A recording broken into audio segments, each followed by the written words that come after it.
This week's discussion is going to be all about site-to-site VPNs using our ASA firewalls.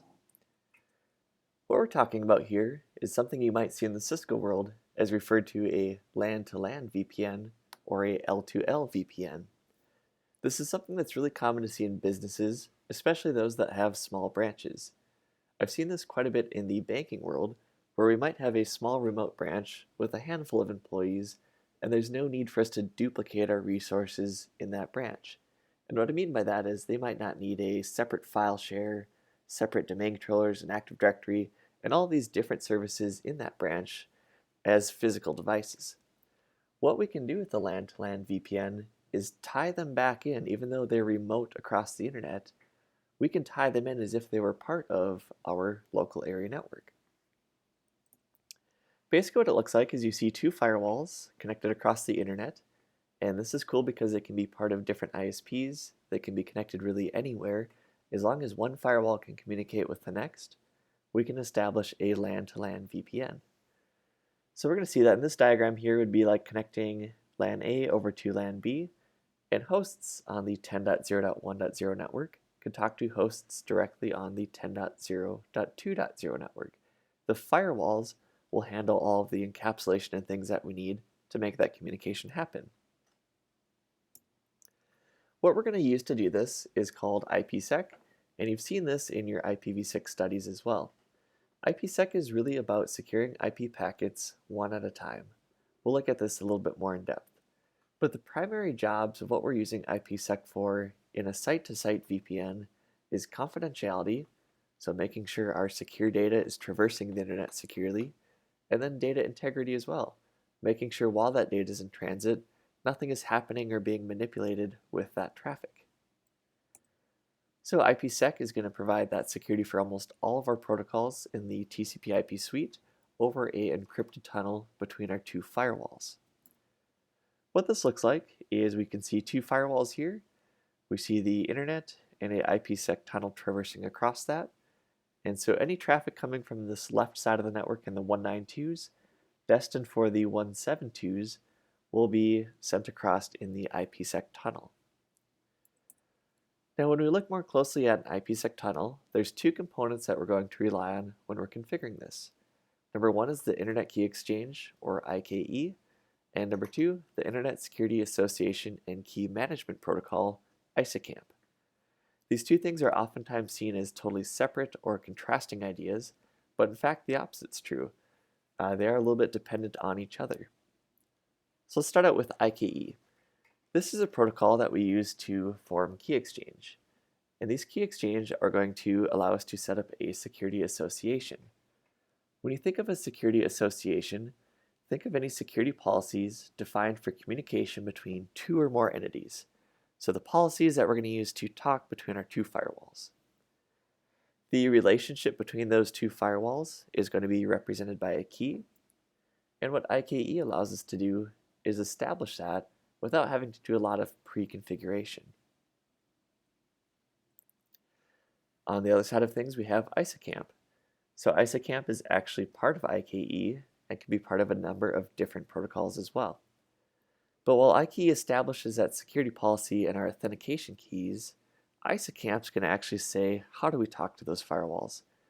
So we're going to talk about things like the encryption we're going to use, we're going to talk about the different tunnel groups and everything else that we're going to use here a little bit later on. So we'll walk through some of the configuration just at a real high level, and then we'll actually go into a different video segment with we have the practical configurations and actually walking through that on the devices as well.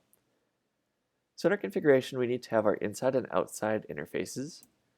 So we might have something like this if we were operating on a 5505 firewall.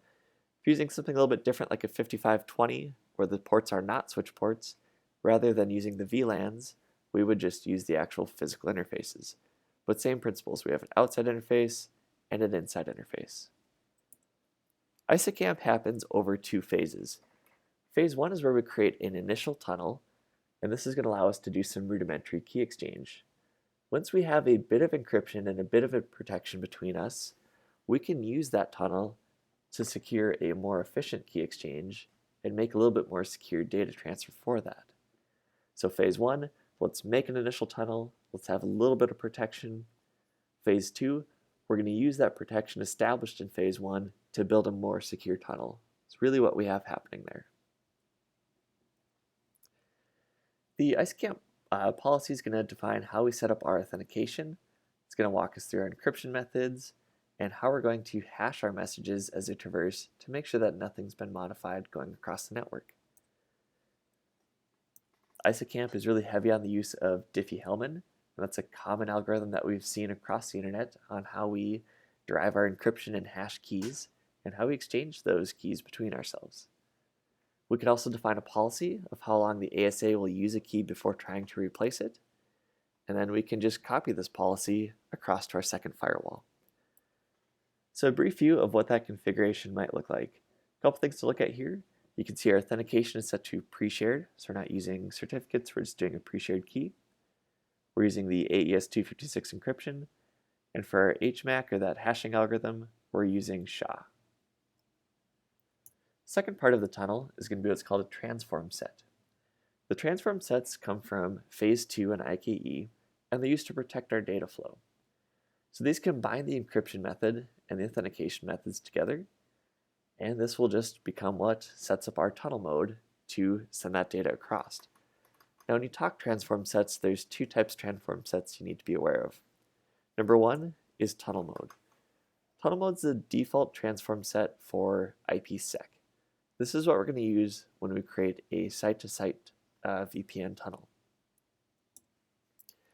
At a really high level, tunnel mode will take your original IP packet, encrypt the entire packet together, and add on a new IP header. So when traffic in this diagram is leaving from the server on the left-hand side and hits router 1, router 1 is going to take that entire packet, encrypt it, and add on a new header. The new header on the packet is going to look like it's originating from the router on the 70.0.0.1 IP address. When it reaches router 2, its destination, router 2 will strip off the new IP header, decrypt the payload, and send it back into the network.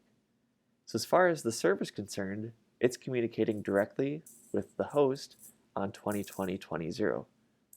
Same from that host network, they're going to look at talking to the server network as if they were just talking to the 10 address. So it's completely seamless to the clients. The other way you can do this is with what's called transport mode. Transport mode is used for end-to-end communication in protocols like Telnet or RDP and those types of things. The difference in transport mode is we leave the original headers on the packet. So basically what we're doing in transport mode is just encrypting the payload, leaving the original headers, and then sending that off across the internet. The configuration steps for the transform set are pretty simple. We're going to create the IPsec transform set. We can name it, so in this case it's named L2L, tell it what type of encryption we're using, and then what kind of hashing or HMAC algorithm are we going to use.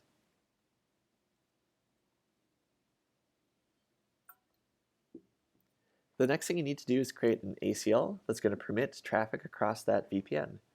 So if I can identify the source of the traffic, and we can also identify the destination of the traffic, we can make an ACL to match that and say anything that matches this ACL will be sent across the VPN.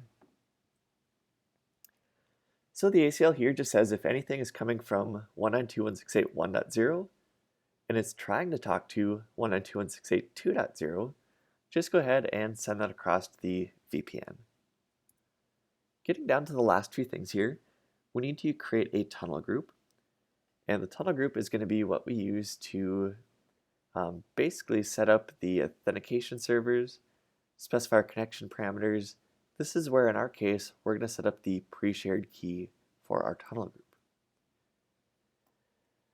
So the pre-shared key is going to be pretty simple. It's going to be a L2L or LAN-to-LAN tunnel group. We'll set up our key in there. Looks a little like this, and we will use that. A couple things to keep note of in the tunnel groups. In this first line here, we have tunnel group 138.247.80.2. The 80.2 should be the IP address of your remote firewall that you're connecting to. You can see it's an IPsec LAN-to-LAN tunnel. Next thing that we do is we drop into the IPsec attributes, and we set up our pre-shared key. In this case, the pre-shared key is, "This is my key." Lastly, we need to create and apply a crypto map, and this ties together all of those different components that we've just been working with and makes them into one nice, neat package to be used over the VPN. These get applied to both of our firewalls. Walking through this, we see a crypto map, LAN to LAN, just the name of that. This crypto map 1.